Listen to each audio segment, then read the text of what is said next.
Out of Cruel Space, Part 3.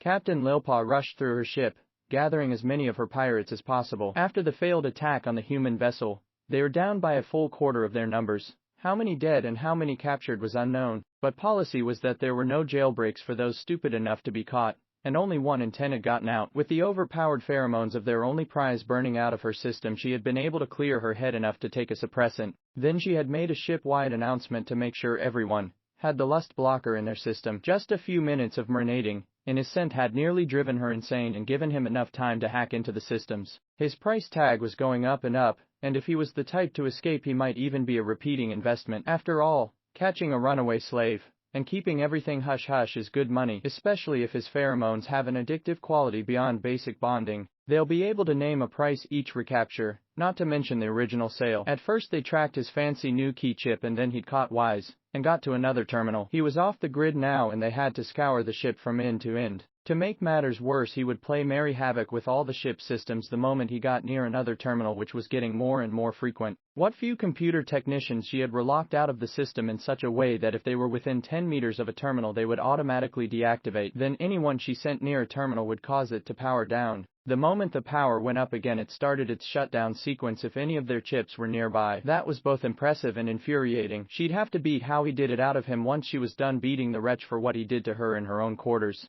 embarrassing her in front of their main meal ticket. It was bad enough that she had to suck up to the self-important slag, but doing it while going insane from lust. She would take his next 20 children from him, and make sure to raise each and every one to hate his guts. Captain Jing, one of her helm officers, asks on the open channel. The limbless communications officer was more than a little typecast for her species, but good at her job. What is it, Jing? Any sign of the prisoner? Not yet, but our allied vessel is coming in. I didn't know you had some secret friends to help out, but they'll be a relief. What allied vessel? She demands as her blood runs cold. This enormous one, a battleship.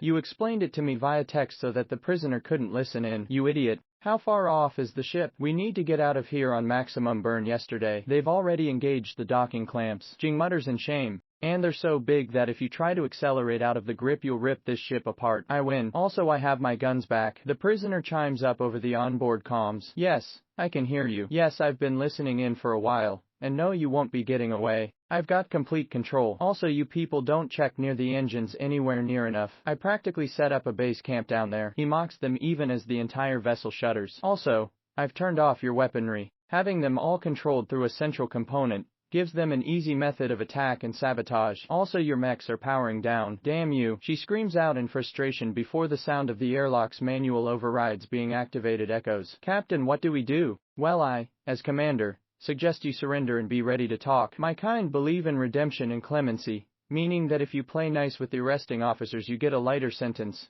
Not to mention I personally see opportunity here, and I think the Admiral will too. One you will like almost as much as he, and I will. What kind of opportunity? She asks, trying to find any kind of way out of this mess, and he chuckles. I'd like to clear it with the Admiral first. Don't want to unreasonably get your hopes up. Anyways, play nice with the army of heavily armed and thoroughly unamused men and they'll play nice right back. He offers, then the nearby maintenance panel opens. Okay, he asks with a big smile. Hey, don't try it, he says, stepping out fully with a small weapon at the ready. The deactivated electrical cannons are useless in their hands, but sheer reflex caused them to bring them up. I've got 11 hull points in here. Each one will tear apart your internals, and energy shields do nothing. These are kinetic, he says before pulling something off his belt. And this is a grenade. A chemical explosive that wreaks absolute havoc and death in these close quarters. I activate this and we all die. A few moments pass and the airlock opens entirely. Contacts, we have our man here. A black-clad and armored man shouts out. The former prisoner lowers his weapon. Are you injured? Negative. I have subverted the enemy vessel and have both a great deal of information and need to speak with the Admiral. We have a flashpoint possibility, he says, and the soldier nods. Use my radio. The soldier invites, not taking his aim away from the small search group. The other one sheathes his weapon and grenade before walking up to his fellow. Be gentle with them. We have an interesting opportunity here, the former prisoner says, grabbing a device off the shoulder of the soldier. This is Miles Brent, code Sierra, Tango, Alpha, 00228, confirm, he states into the device, and there's a burst of static. Code confirmed. Good to have you back, soldier. Report to medical, please. I'm going, but I need to speak with the Admiral as soon as possible. In person. We have an opportunity here, and it would behoove us not to miss it, he says into the device before it gives another burst of static. Confirmed. Get moving, He'll see you there. The person on the other side orders him. On my way, he replies before tucking the device back into the shoulder strap, then moving out. Alright then ladies, nice and slow, otherwise we start putting holes in people, the soldier says before forcing them out, and through a reinforced hallway, and into a large cargo chamber with numerous ship-grade weapons pointed at them. The entirety of her crew is marched in, including a surprising number of the boarding crew she thought lost. They're dripping with desire and barely able to move properly. The entire ship really is full of men, isn't it? No questions, no interrogations, no nothing. Then after a long enough time for the lust suppressant to start to break down, the pheromones in the air makes everyone start to squirm, and not just the returned boarding crew. Then the door opens and a small crowd files in. Was this time to put them all at disadvantage? At the front is a man in a formal uniform,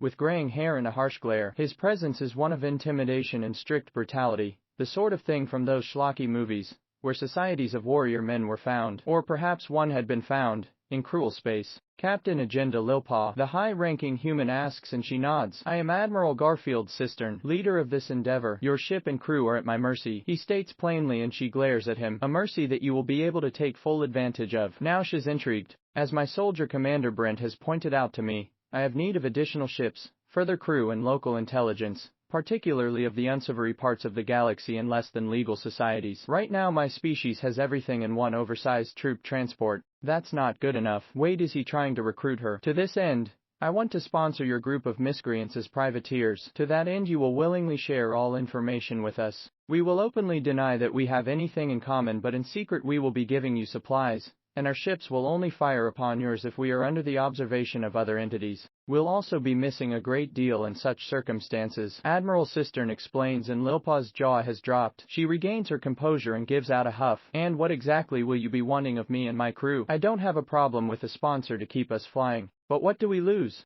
There will be 10 of my men on your ship with veto power. If they say a certain target isn't to be hit, then it's left alone. We also get first refusal of loot you capture, meaning you come to us first to sell whatever you steal. We will pay in full, don't you worry. This also means a guaranteed market for you girls. Finally, we will be sharing information, and will occasionally require special missions from you. You will be paid richly for those missions, and we'll be using the commanders we station on your ship as our liaisons between you and us. You want to talk to us, you talk to one of them. We want to talk to you, then we talk to one of them. And what's stopping us from just flying off with everything you're about to give me, and never hearing from us again? Because if we don't get a monthly report from them, with the proper code phrases, then we will hunt you down, and hurl every member of your crew into the nearest star before using your ship, and a few puppets designed to resemble you in order to do the raiding, spying and assassination ourselves. Servitude or death, what a wonderful choice. Captain Lilpaw growls out with her hackles rising. Behaving like you actually have standards and prospering, or throwing away any semblance of being anything more than an animal and dying. The Admiral counters, and she huffs. The commanders you will be putting on my ship. What authority do I have over them? It's my ship. I know it. I run it. I put my blood into making it run as well as it does, she demands, and the Admiral sniffs. Do not think me unaware of the unusual gender divide in the galaxy. These men are volunteers already tested so that they won't start a plague if they perform the duty you're no doubt thinking of now. Really? She asks in a doubtful tone. Yes, really.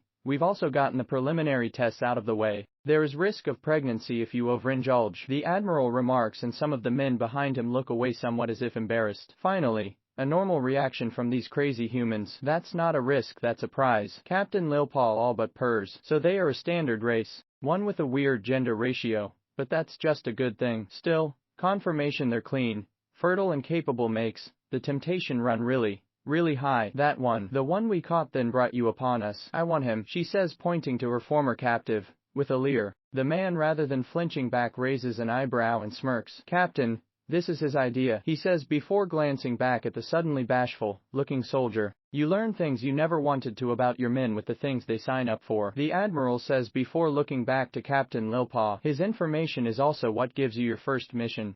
Oh, what did he see that pissed him off enough to make him want to sick her entire crew on them? Commander Brent will give you the details. This first assignment is non-negotiable. Furthermore, you must sign this, if you are to be one of ours, he says, and is handed a briefcase by Brent that he opens up and lays between them. This is a contract with your writ of piracy. Basically, if any other human vessel somehow or for some reason catches you, and yours, you can show them this and be released. So even if I'm replaced, you will have this. Admiral Cistern explains, and she picks up the paper. It's to the point legal talk, but solid looking. If this has some hidden clause, or whatever, then I'm counting the whole thing as a trap, and letting the galaxy know you're sponsoring pirates," she says with her eyes narrowed, and he nods. "Understood," the Admiral says calmly before she goes back to the paper. It seems on the up and up, straightforward and legit. He's also effectively giving her hostages. "What's the first thing you want out of me?" she asks plainly. "It's the deal breaker. What do you want?" "We want you to turn on your sponsor that was looking to have you kidnap and sell our people. We want her kidnapped from her home and handed to our interrogators. We want her business raided and its assets stolen. Take everything not nailed down and pry up what is. Burn the rest and fly cackling into the night. We'll pay premium prices on everything in return, and you get to name the price for the sponsor," he explains, and her jaw drops. "What's the catch?"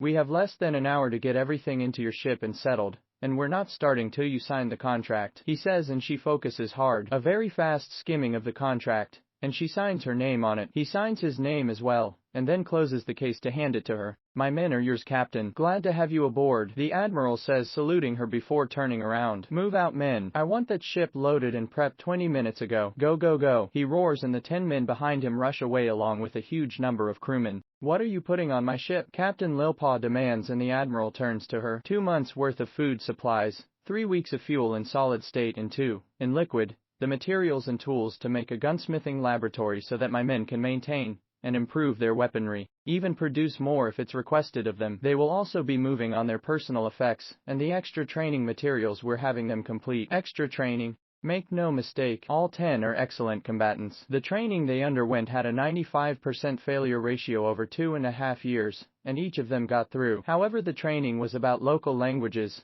and combat as well as ship navigation and maintenance. They can destroy enemy positions and will raise unimaginable havoc to the enemy if given half a chance. Yes, the one we caught proved that right. Miles Brent passed by the slimmest of margins, right at the line of failure. I and the other examiners personally saw him as the sort to finish all of his jobs, even if it meant he was leaving chunks of himself behind. He's one of the weakest links on our ship, but a laudably stubborn son of a bitch. Regardless, a pass is a pass. He, along with the others, will be learning about leadership, logistics, and everything we know about diplomacy and galactic politics, as well as several lessons from our own age of piracy. These 10 will not be a burden to your crew, and if they prove to be a burden, contact me and they will be replaced. I see. What about shore leave and such? Keeping specific crew members on board every time tends to lead to sabotage, Captain Lilpaw says, and he nods. The story we'll use is that you seduced them, and we'll disavow them as criminals officially. So sure, take them out and show them off if you want to, the Admiral says. They're giving up everything for this crazy plan. Lilpaw suddenly realizes, almost, there's a way back,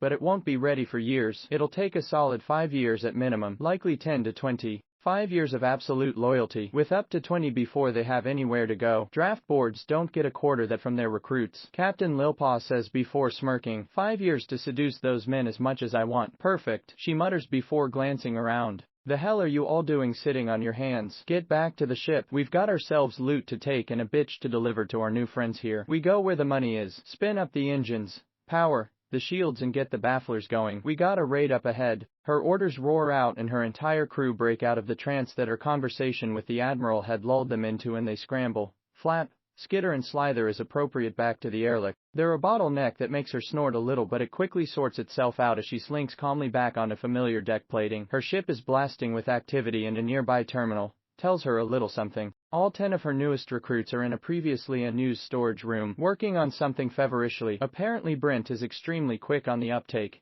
and already chipped all the others up 2 levels and a quarter of the way down the ship. The door opens and she walks inside to see 8 of them setting up several different machines, as the last 2 are going around and bolting the machines to the floor. It sounds like handgun to automatic to rifle. We'll be making all of those. Good. Now, Captain, Jing asks through the comms above her. Talk, she orders. We're ready to head out. We need you up here, the comms officer says, and she nods. All right then, gentlemen, carry on. I'll be assigning you all bunks shortly. Just get this done. Mealtime is in 4 standard hours. Yes, Mom, they call out as one, and Brent gives her another salute. She just shakes her head as she walks off. The moment the door closes, she lets out a huge breath and shudders. Oh boy, if they're willing, then half my crew is getting gravid in short order, a prize beyond any amount of simple resources. 10 males on the vessel, an embarrassment of riches, she mutters to herself before shaking herself to clear her thoughts, and then making for the helm at a fast lope.